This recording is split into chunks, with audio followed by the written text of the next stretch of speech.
You are looking at Julian's pronunciation guide, where we look at how to pronounce better some of the most mispronounced words in the world, like this other curious word. But how do you say what you're looking for today? Let's learn how to pronounce this name once and for all correctly in Spanish, even though we're going to look at how it's pronounced also in Catalan, because Catalan is a different language from Spanish. It's part of Spain. It's a region of Spain, autonomous community. So Jaume is the Catalan pronunciation. Jaume.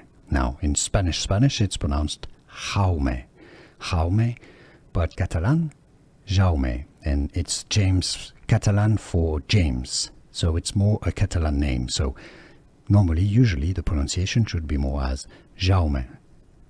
And now you know. Here are more videos on how to pronounce more confusing words and names too many mispronounced. Like this video if you found it useful. I appreciate your support. I'll see you soon and thanks for watching.